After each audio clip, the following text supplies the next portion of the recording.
প্রচণ্ড শীতের কারণে ইউক্রেনে সাময়িকভাবে হামলা বন্ধ রাখার বিষয়ে সম্মত হয়েছেন রাশিয়ার প্রেসিডেন্ট ভ্লাদিমির পুতিন। এমন দাবি করেছিলেন মার্কিন প্রেসিডেন্ট ডোনাল্ড ট্রাম্প। তবে রাশিয়ার পক্ষ থেকে হামলা বন্ধের কোনো আভাস মিলছে না, বরং তীব্র ঠান্ডায় বিদ্যুৎহীনতার সঙ্গে লড়াই করতে হচ্ছে ইউক্রেনের মানুষকে। যুদ্ধবিধ্বস্ত ইউক্রেনের রাজধানী কিয়েভের দৃশ্য এটি। তাপমাত্রা নেমে এসেছে -13°C। ইউক্রেন বলছে বেসামরিক স্থাপনায় রুশ হামলা কমলেও বিদ্যুৎ ও জ্বালানি অবকাঠামোকে হামলার লক্ষ্যে পরিণত করেছে মস্কো। কিয়েভের শত শত বাড়িঘরে বিদ্যুৎ নেই। বরফ শীতল আবহাওয়ায় তাপ সরবরাহ ব্যবস্থা থেকে বিচ্ছিন্ন বাড়িঘর। আশ্রয় কেন্দ্রগুলোতে তেল চালিত জেনারেটরে গরমের ব্যবস্থা করা হচ্ছে, কিন্তু সব মানুষকে আশ্রয় কেন্দ্রে ঠাঁই দেওয়া সম্ভব নয়। বিদ্যুৎ নেই, পানি নেই, পয় নিষ্কাশন ব্যবস্থা নেই, গরমের ব্যবস্থাও নেই, কিছুই নেই। ভবনটি বসবাসের অযোগ্য।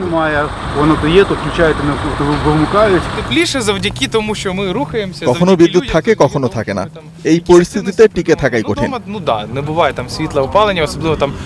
প্রেসিডেন্ট ভলোদিমির জেলেনস্কি বলেছেন, সরকারি পরিবহন ব্যবস্থা ও সামরিক লজিস্টিক্স লক্ষ্য করেই হামলার মাত্রা বাড়িয়েছে রাশিয়া।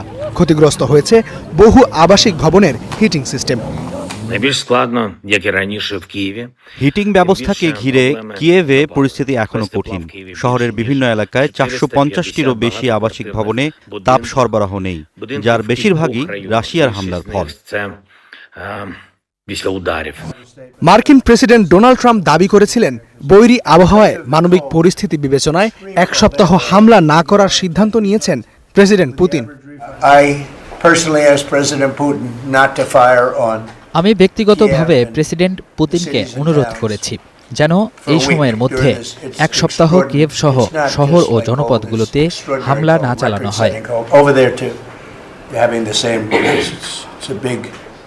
তবে এই ব্যাখ্যা নাকচ করেছে রাশিয়া।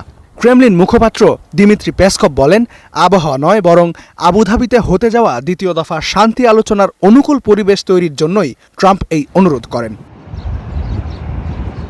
এদিকে যুদ্ধবিরতির লক্ষ্যে আগামী 4 ও 5 ফেব্রুয়ারি আবুধাবিতে শুরু হতে যাচ্ছে দ্বিতীয় দফা শান্তি আলোচনা।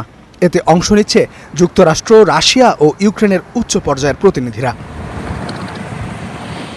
ইস্তিহাদুল মাহমুদ, স্টার নিউজ।